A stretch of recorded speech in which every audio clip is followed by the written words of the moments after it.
This evening we have Tammi Rossman Benjamin. She'll be speaking about combating anti-Israel bias and anti-Semitic rhetoric in federally funded, in the United States, Middle East Studies program, and a case study. And you'll see that Tammi has been doing cutting-edge research and trying to understand the politics of the American economy and the funding of Middle East studies in the United States, which of course has a ripple effect throughout the world.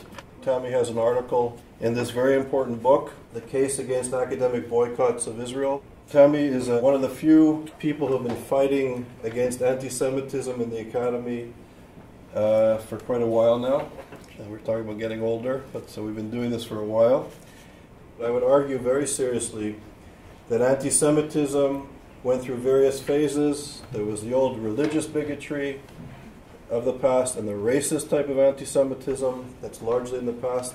And today, contemporary anti-Semitism is the demonization of Jewish peoplehood and the Jewish people's connection to Israel. And I'd say, tragically, the academy is emerging as one of the greatest purveyors of contemporary anti-Semitism, the attacks on Jewish peoplehood. And Tammi's in the thick of it, fighting contemporary anti-Semitism. Tammi is currently a lecturer at the University of California in Santa Cruz and has written many articles about academic anti-Zionism and anti-Semitism. She's lectured internationally and widely on the developments of the growing threat, the physical threat and the intellectual environment and safety of Jewish students on American college campuses. It's amazing that this is how I'm introducing a colleague. The physical threat against Jewish students on American university campuses. In July 2010, she co-organized a two-week workshop on contemporary anti-Semitism in higher education at the U.S. Holocaust Memorial Museum Center for Advanced Holocaust Studies in Washington. In 2009, she filed a complaint with the U.S. Department of Education's Office of Civil Rights, alleging a hostile environment for Jewish students on her campus in Santa Cruz. And in March 2011, a federal investigation of her complaint was officially launched. She's recently co-founded an important organization called the EMPA Initiative, which is a nonprofit organization devoted to investigating, documenting, and educating about combating anti-Semitism on American university campuses. In her talk entitled Combating Anti-Israel Biased and Anti-Semitic Rhetoric in Federally Funded Middle East Studies Programs, a case study, Tammi will describe her study and its findings and continuing efforts to use the study to address the problems that she's exposing and the important implications of this study for researching and combating anti-Semitism in general, and in particular in the academic milieu. It's an honor to have Tammi here, who's combined academic research and academic excellence with a topic that is not only timely, but is, I think, a topic that too many of us in the academy want to kind of avoid and sweep under the carpet. So, Tammi, welcome. Thank you.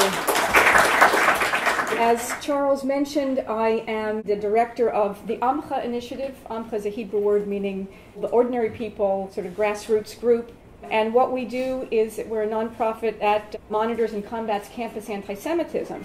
Yes, we do work on student anti-Semitism, but we also focus on academic anti-Zionism.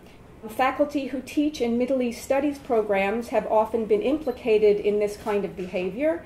And there's a lot of anecdotal evidence of Middle East studies classes and events which are virulently anti-Israel and contain anti-Semitic rhetoric. We recently released a report that tracked the anti-Semitic language, the discourse, and the anti-Israel bias in the public outreach events that were sponsored by the Center for Near Eastern Studies, which is a major center, a national resource center, sort of a flagship program at UCLA.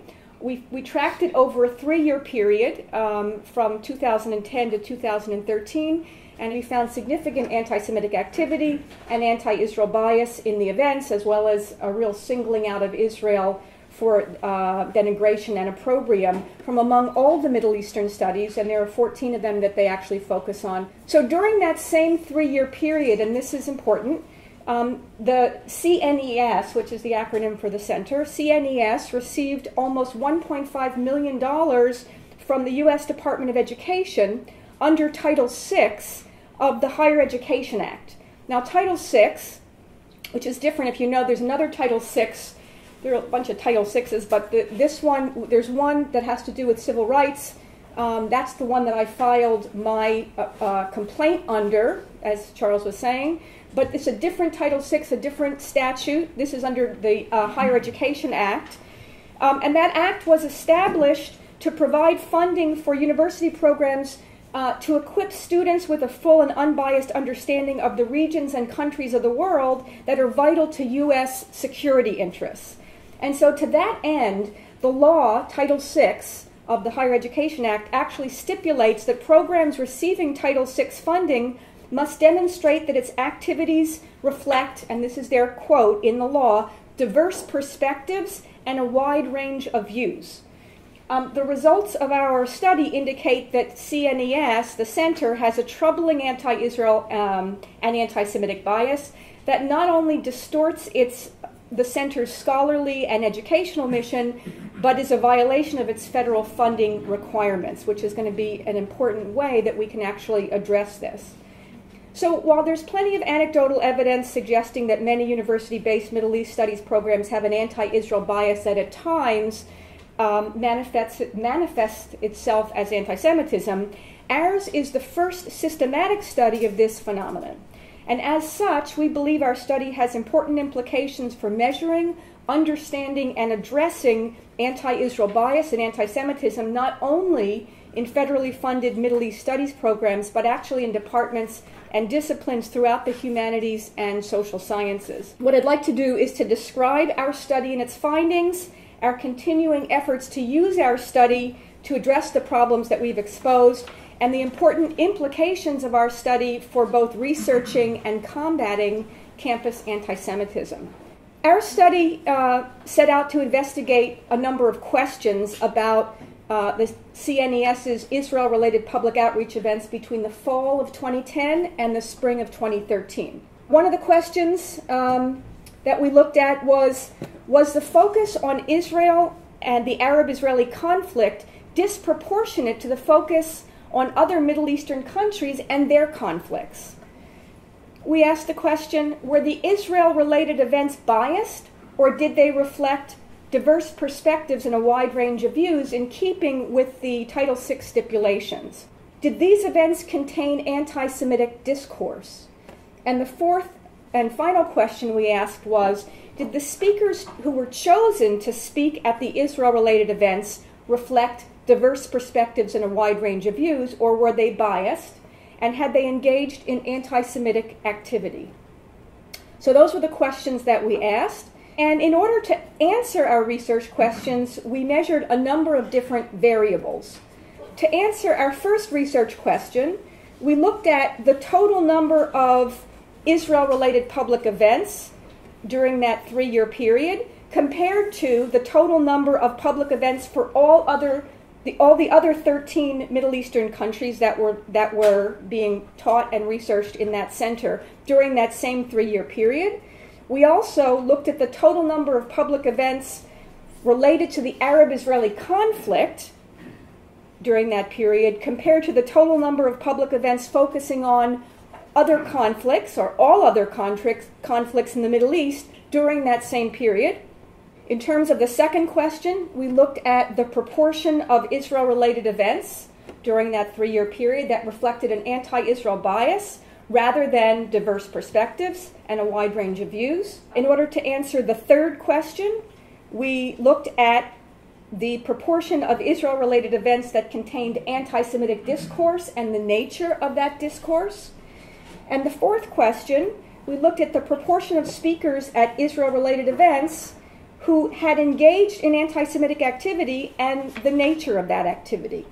An important piece of our methodology was actually how we selected the events that we analyzed. In order to obtain basic data for examination, we selected every single Israel-related event during the fall or between the fall of 2010 and the spring of 2013 that were either audio taped or videotaped or were films that we had access to. We didn't want secondhand accounts. We actually wanted to analyze, listen for ourselves, analyze the language very carefully.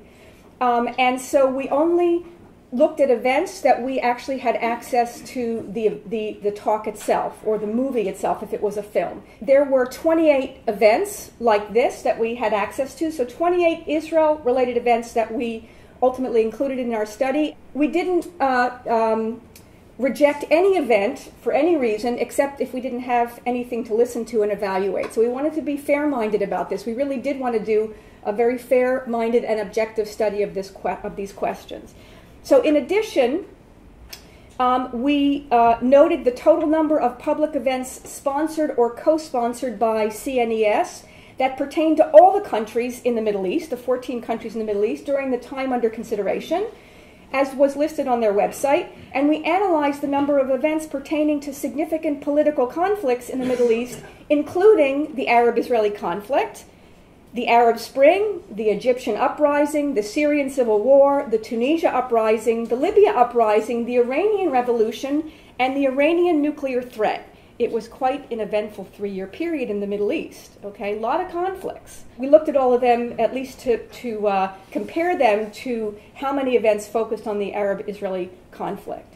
Perhaps the most interesting and potentially controversial part of our methodology was how we identified anti-Semitism, how we identified anti-Semitic activity, both in the events that we analyzed and in the speakers' biographical information that we reviewed.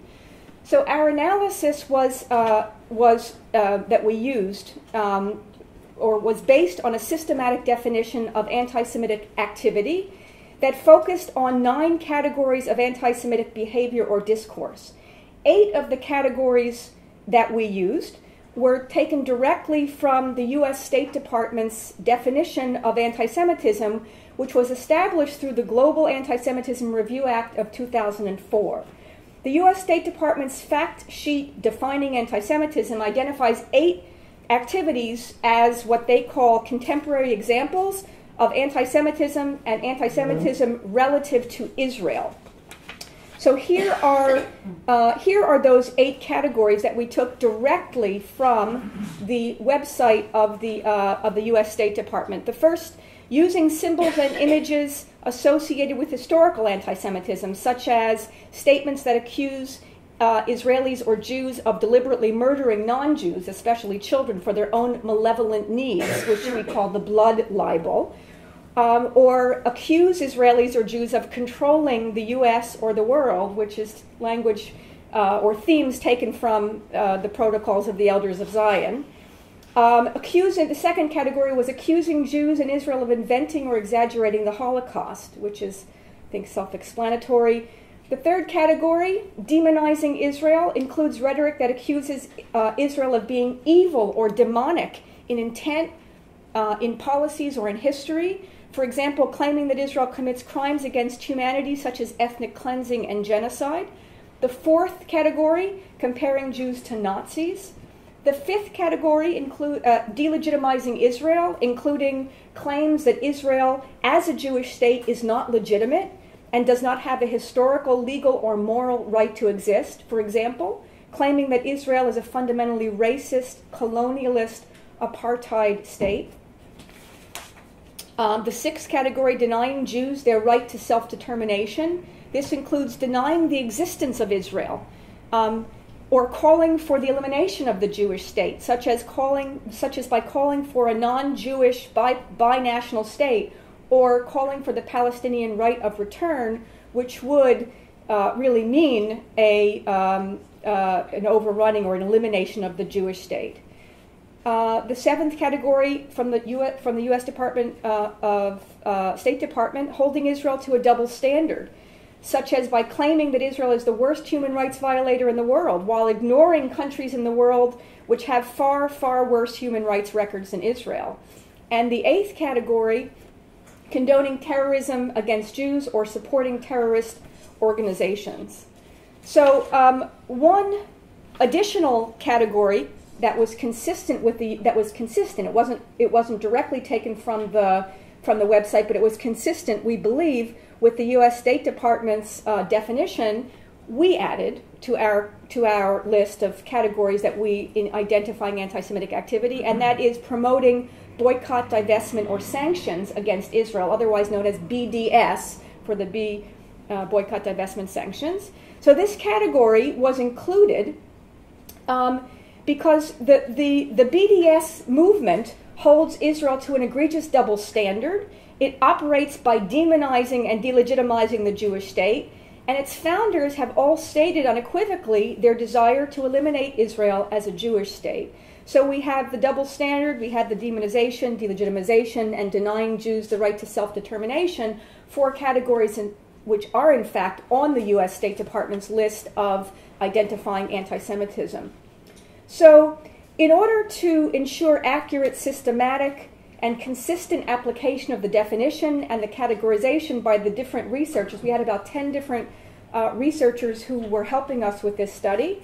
The categories were operationalized and examples were given in a worksheet for identifying anti-Semitic activity, and the researchers were all trained in its use. So we didn't take this lightly, and every researcher's filled out worksheet was then reviewed by myself and my colleague, professor from UCLA, to make sure that we all could agree on those assignments of when something was anti-Semitic, we all believed it to be true according to our standards and definitions. The events were also examined for anti-Israel bias, defined as pervasive criticism of the government, policies, society, and or people of Israel. And finally, we collected biographical information that we had prepared about every speaker at the Israel-related events during that 3-year time period, including examples of anti-Semitic activity engaged in by that speaker. Anti-Semitic activity was defined by the same 9 categories that we used to evaluate the events.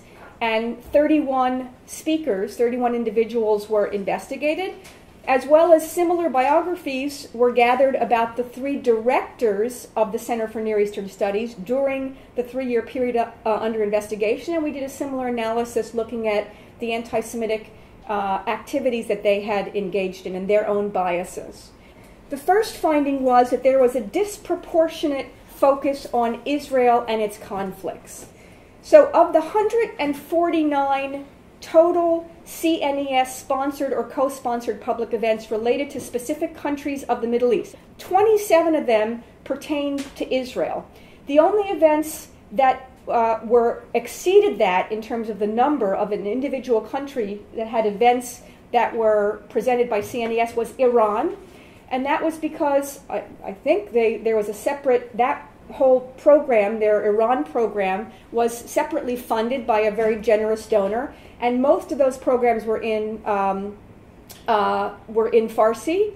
And most pertain to cultural aspects of Iranian society and history. Very, very few of those events pertain to anything political or specifically any conflicts that Iran was involved in.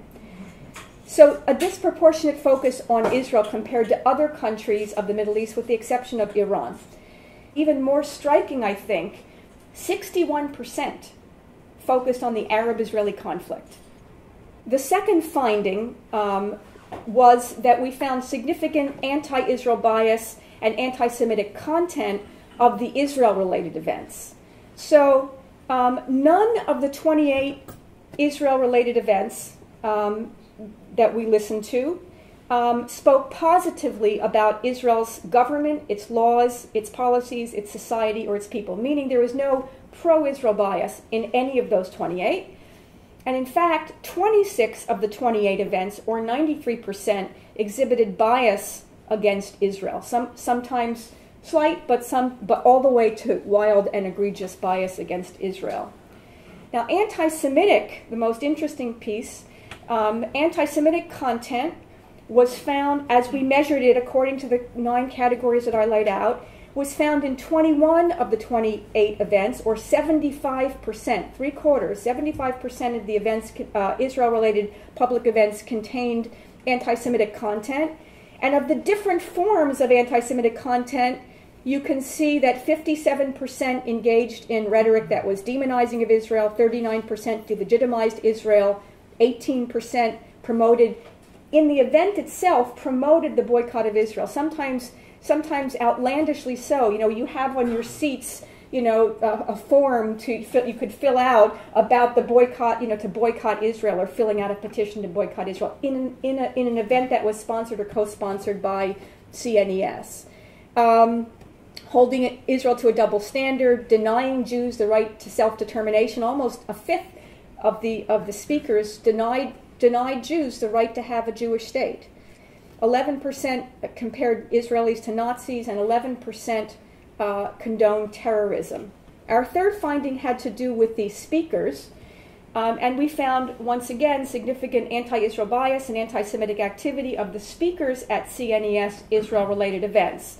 So we reviewed the biographies, and the writings of the speakers indicate, and sometimes we actually watch them give lectures at other places, indicated that 26 of the 31 speakers, or 84%, had engaged in some kind of what we considered anti-Semitic activity. In their public speaking, their writing, their endorsements of various boycotts or petitions or things like that.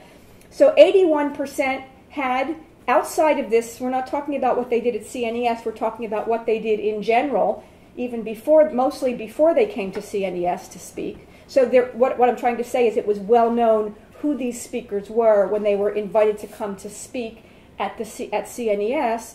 So 81% had engaged in their academic activities in demonization of Israel. 68% had endorsed some kind of boycott activity against Israel. 64% tried to delegitimize Israel. 48%, almost half of the speakers, did not believe in the Jewish right to self-determination, wanted to eliminate a Jewish state. 32% had compared Jews to Nazis, and 32% had actually even condoned terrorism, again, in their writings, speaking, or endorsement. Our fourth finding had to do with the directors themselves. There were 3 directors during the period that we looked at. Despite their mandate, and this is what is really compelling, I think, they're directing a Title VI funded center. They're getting $1.5 million to direct a center that does Middle East study and research. And one of their primary mandates is to maintain linkages with institutions of higher education in the Middle East. Nevertheless, all 3 directors had signed petitions calling for the boycott of Israeli academic institutions and scholars.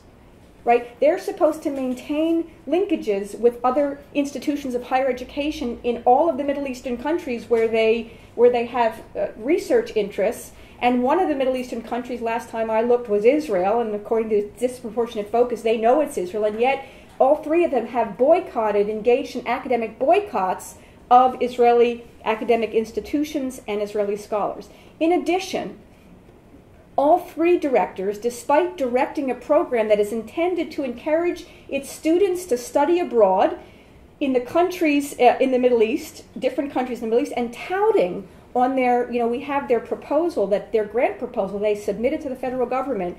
They touted their Israel Abroad program as part of the center's fulfillment of their Title VI funding requirements. All 3 of the directors had publicly opposed and demanded that the University of California Israel Abroad program be rescinded on the grounds that Israel discriminates against Palestinians. One of the directors had actually authored and circulated that petition. That's what we have. Disproportionate focus on Israel and its conflicts, anti-Israel bias and anti-Semitic content of the events, anti-Israel bias and anti-Semitic activity of the speakers, and anti-Israel bias and anti-Semitic activity of the directors. Our report concluded that our analysis of CNES's public outreach events about Israel revealed serious problems with the events, the selected speakers, and the directors, which appeared to violate the stipulation of the center's Title VI funding and distort its scholarly and educational mission. In our report, we recommended that these problems be forthrightly addressed by the UCLA administration and by the U.S. Department of Education. So now I'd like to tell you about our efforts to combat anti-Israel bias and anti-Semitism in federally funded Middle East studies programs using our CNES report, which has actually been an essential component of 2 separate sets of efforts that have been directed at addressing the anti-Israel bias and content of these programs. One set of efforts was directed towards the administrative leadership of the University of California and UCLA, with the goal of getting these administrators to acknowledge and then to address the center's anti-Israel and anti-Semitic biases, and to ensure that the center lived up to its obligations under its federal funding requirements. The day that our report was released, my colleague Dr. Leila Beckwith and I made short presentations before the University of California Regents and President Napolitano, informing them of our study and urging them to address the problems that we had uncovered. And we provided them with a summary of our report and a link to our full report and statements of concern from 13 higher education, civil rights, and Jewish community organizations. We also sent a letter to the UCLA Chancellor, Gene Block, informing him about our study and urging him to carefully review it and address the concerns it raised. Well, despite reaching out to these UC leaders and garnering significant media coverage both locally and nationally, we had about 80 stories that were in the different media outlets. To date, we have not received any response to our report from either the UC Regents or the President or the UCLA Chancellor. So the second set of efforts, although I think I know why, and you'll see why in a few minutes, something an interesting development I'll tell you about. But our second set of efforts was directed to the U.S. Congress and the U.S. Department of Education. So several months prior to the release of our report, Amcha Initiative began working collaboratively with a loose coalition of higher education, civil rights, and Jewish community organizations that were united in their concern about this anti-Israel bias of federally funded Middle East Studies programs.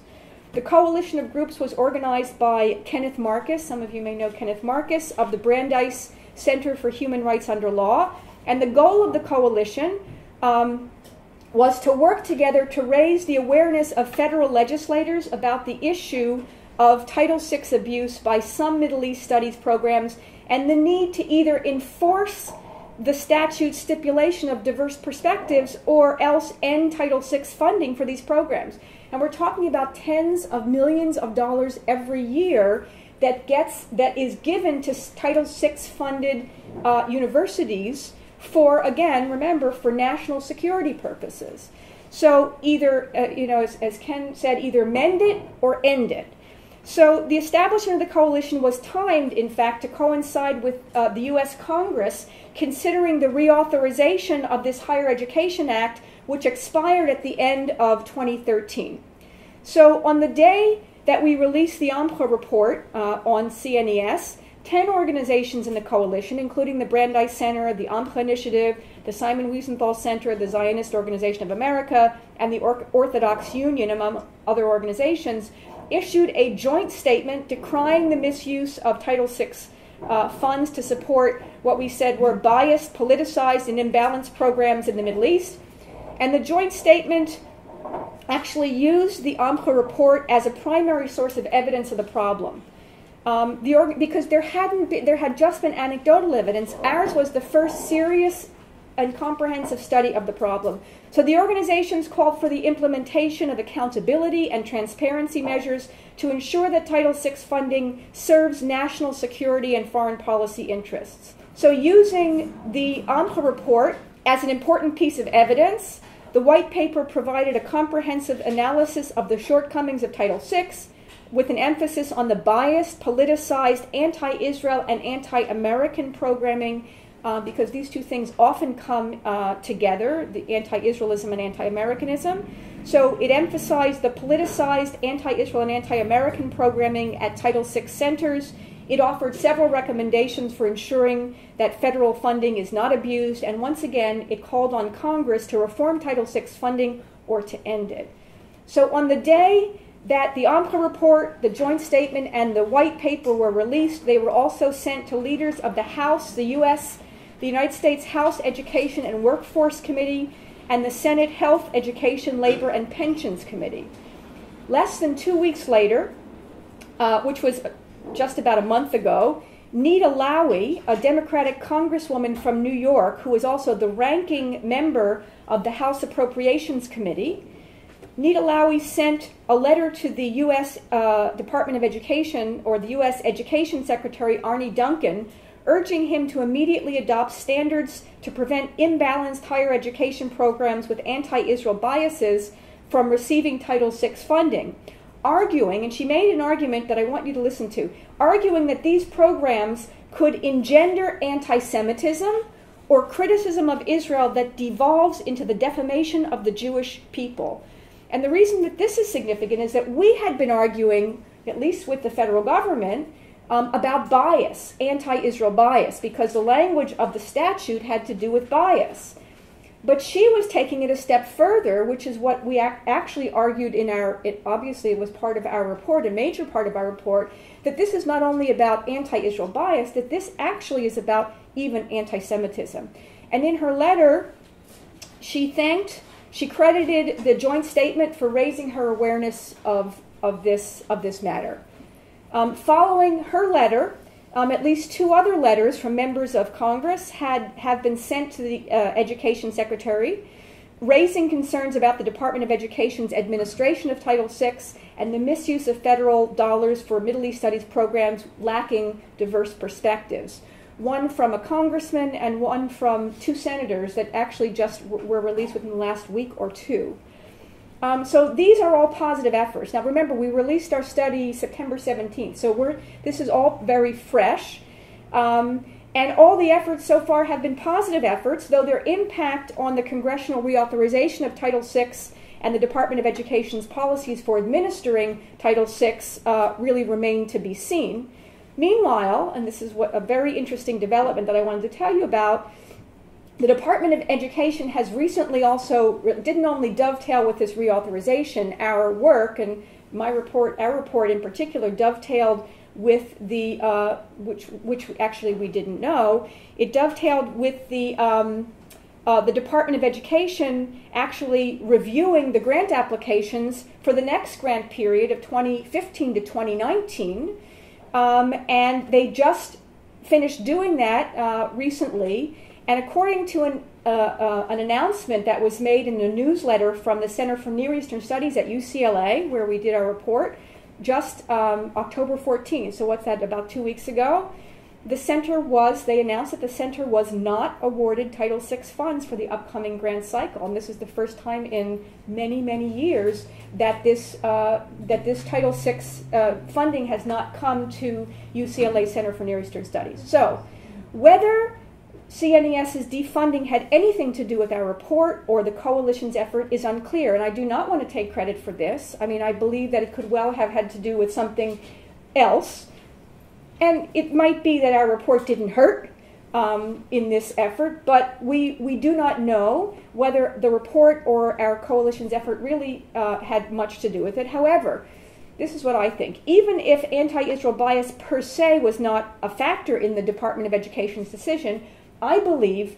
that the general politicization of that center, of which anti-Israel bias is but one example, that the general politicization of the center could well have affected the academic quality of the program, making it less competitive to granting agencies and really unworthy of Title VI funding.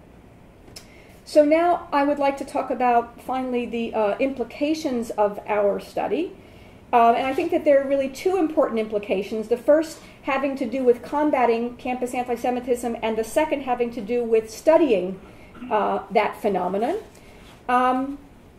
So the anti-Israel bias and anti-Israel rhetoric found at UCLA Center for Near Eastern Studies is not unique to that center or even to other Middle East studies programs.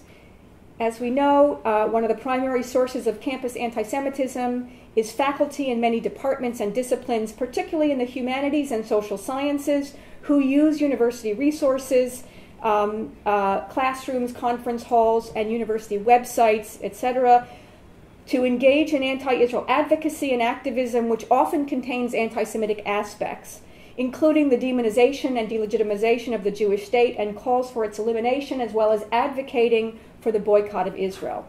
So at the heart of the difficulty in combating this kind of academic anti-Semitism is and I talked about this a little bit earlier today, is the malleable definition of academic freedom and its indiscriminate application to virtually all faculty expression within the university, including expression that is politically motivated and directed, right? So even professors who use university resources to engage in blatant political advocacy that has nothing to do with their scholarly expertise, such as this mathematics professor at California State University, Northridge, who uses his university's website to host an anti-Semitic boycott Israel. This is on the website of California State University. It's the largest, publicly funded university system in the world.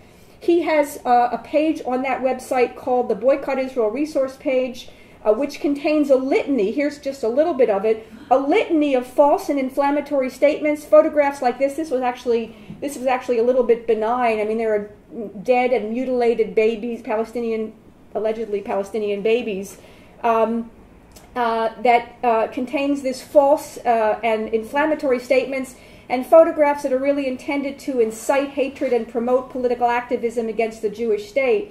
Even a professor like this, a mathematics professor, is claimed by university administrators to be protected by academic freedom. They will not. 4 years we've been trying to get them to pull down this website on the grounds that this is just an abuse, abuse of tax dollars. We've gone even to the Attorney General of the state of California, who continues to support the administration, which continues to say that this is academic freedom. This is all to say that in trying to address these issues, the biggest problem that we have is what we understand to be this very malleable definition of academic freedom, which allows anything. A professor can say and do anything under this mantle.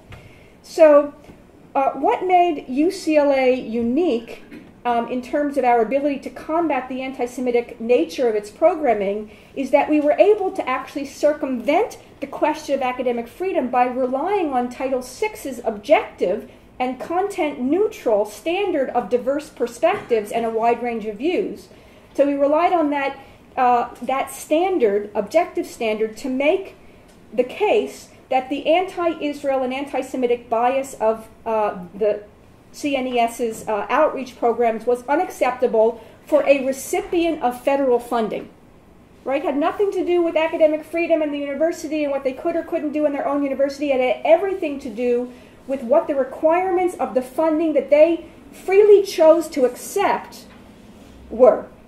So in this regard, it's important to point out that the U.S. Congress added that requirement of diverse perspectives to the Title VI statute in 2008 after it was demonstrated that the anti-Israel and anti-American bias rampant in federally funded Middle East Studies programs was actually thwarting the whole purpose of Title VI funding, namely to provide a solid knowledge base and well-trained scholars who could serve national security interests. So that stipulation was put in there for a reason. So in other words, by adding the requirement of diverse perspectives to the federal statute, Congress was acknowledging something very, very important, which is that tendentious, politically biased university programming does not serve the public good. So therefore, I think that using the diverse perspectives requirement of Title VI as a kind of objective evidence, this argument that tendentious, politically biased university programming does not serve the public good, that argument could and should be made by what I call university stakeholders, namely the tuition payers, the donors, the taxpayers, not only with regard to using this argument, not only with regard to federally funded Middle East Studies programs, but to use the argument that it does not serve the public good with regard to all academic programming at the university, because we are all stakeholders of education. And finally, I want to talk about the last set of implications of our study. And I think it has to do with the study, how we study anti-Semitism both on and off campus. Although campus anti-Semitism has been recognized as a serious problem among scholars of anti-Semitism, and certainly within the Jewish community, or much of the Jewish community, as far as I am aware, ours is the first systematic study of anti-Semitic behavior, particularly discourse, language, on a college campus. Furthermore, our study would not have been possible without a detailed definition of anti-Semitism and a systematic methodology for identifying anti-Semitic expression based on that definition. And here, too, I think that we've been pioneers in developing a methodology for identifying anti-Semitic expression that is based on what is arguably the most authoritative and comprehensive definition developed by the European Union Monitoring Center on Racism and Xenophobia and adopted by the U.S. State Department in 2004. Since the release of the CNES study, our methodology and the definition upon which it is based have been criticized by those who do not agree with our understanding of anti-Semitism. They feel that it's very controversial. One group of academics, I will say this, I didn't write it, but I will say it, Jewish studies professors, actually called our definition of anti-Semitism so undiscriminating as to be meaningless, but provided no examples of why it was either undiscriminating or meaningless in even a single instance of its application, despite the fact that our 100-page report includes meticulous footnotes containing the exact location in podcasts, films, and documents of hundreds of instances of discourse that we had identified as anti-Semitic. Another critic, the president of the Middle East Studies Association, writing on behalf of that organization's Committee on Academic Freedom, accepted 2 of our 10 categories of anti-Semitic expression. Those 2 were using symbols and images associated with historical anti-Semitism and accusing Jews and Israel of inventing or exaggerating the Holocaust. Those 2 he accepted as justified examples of anti-Semitism, but he rejected the other categories, particularly the categories of demonization, delegitimization, denying Jews the right to self-determination, and advocating for boycotts of the Jewish state.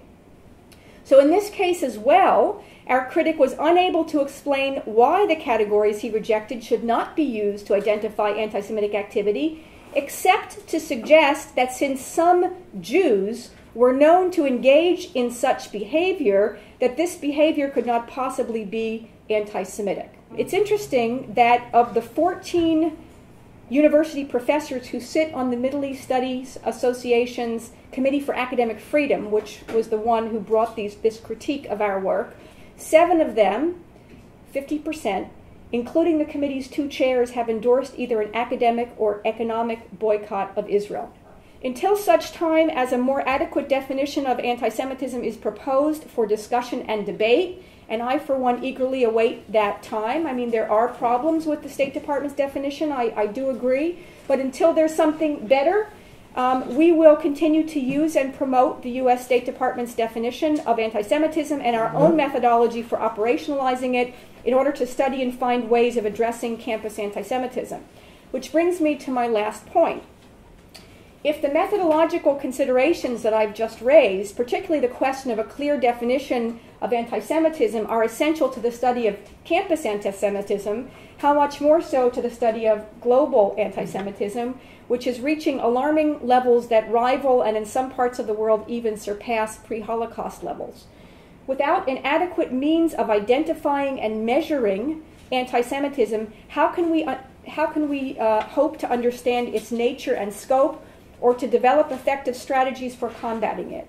Now is the time, I think, for as many scholars as possible to turn their attention to these methodological questions, to conduct comprehensive studies of the problem, and to apply their knowledge and understanding to routing out the longest hatred in the history of humanity. Thank you. I'll just say for one point of clarification, I would refer to, I think, the European Union definition of anti-Semitism was based significantly on the work of Dina Porat and Esti Wedman and Meir Litvak. They're scholars who dealt with issues of anti-Semitism as defining contemporary anti-Semitism. Edward Kaplan and myself in 2005 wrote an article using some of these definitions to show the linkage between classical forms of anti-Semitism and what we called Israel bashing. So we were very sort of systematic in trying to define contemporary anti-Semitism. And of course, the work of Erwin Kotler and David Mattis, two Canadian human rights lawyers who played a key role. ISGAP helped slightly or YISA helped slightly in defining the London Declaration, which and the Ottawa Protocols, which 43 countries endorsed the definition of contemporary forms of anti-Semitism, which the State Department borrowed heavily from. Right. So there's a whole sort of history of how contemporary definitions of anti-Semitism have been defined and engaged with and adopted by various governments. So there's 15 or 18 years of sort of defining and governments accepting very similar definitions. This is a question. On the one hand, in the United States, the First Amendment, freedom of speech, academic freedom. When you come along and do the study, and the Jewish studies professors will say, this smacks of McCarthyism, because Americans, American liberals, American academics are very leery of putting people on lists of political correctness. So you're fighting an academic culture on that, on one hand. On the other hand, the Obama administration has been supportive, and it's becoming clearer and clearer, there's no more doubt about it, of the Muslim Brotherhood. The Muslim Brotherhood literally calls for the extermination of Jewish people. During the Hamas war with Israel, the American government was pushing the Turkish and the Qataris to the ceasefire agreement. They were basically supporting the Muslim Brotherhood. In the United Nations, the Obama, in his address to the General Assembly, literally supported the Muslim Brotherhood. So on the one hand, you have political correctness in the academy. On the other hand, the American foreign policy is now openly supporting people who call for the extermination not only of the dismantling of Israel, but the extermination of Jews. So speak to us of the context. You're fighting an uphill battle in the academic context, and now the political moment in the United States, I say, is extraordinarily difficult and dangerous. So how do you? How can we, you and us? Again, I think that we have. I mean, I think that it is. I don't know that I can answer that question fully because I'm not that smart or savvy about the government. But I do know that there are plenty of people. For instance, when let's say to take what I write about a little bit in the article in the book about academic boycotts. Academic boycotts have really, I think, people do things, especially on campuses. Things happen, and I've been at UC Santa Cruz since for 17 or 18 years, and you see things, and they happen, but they happen in a kind of a vacuum, in a closed, little hermetically sealed ivory tower, and people in general don't understand what their tax dollars are actually going to support. There come times when people cross the line, when they do something that is so outrageous, so egregious, or somebody, like Amcha comes along and exposes it, that people really get outraged. And I think, and not that we exposed this, but that one of the things that crossed the line for many, many people, many in the Jewish community and many in government in America, is the academic boycott of Israel. I mean, it's just so outrageous. There has been no other country. I mean, they keep making this parallel between Israel and South Africa and saying in terms of boycott, but even South Africa, I just learned this fact, even South Africa, there was no academic boycott in South Africa that was imposed on South Africa or launched against South Africa. There were economic boycotts, but not academic boycotts. So understand this. Israel is the one nation in the world and in the history of higher education that has ever had a major movement to boycott its universities and its scholars, right? It was so outrageous. The whole thought of it got people motivated in the Jewish community, in 250 university presidents across the U.S., condemned the ASA, the American Study Association's academic boycott. It was a professional academic association's academic boycott of Israel last December, 250, okay? And plus which, many members of Congress spoke out about it, right? There was a letter that was signed by hundreds of congressmen and senators about, condemning the academic boycott, the ASA's academic boycott of Israel.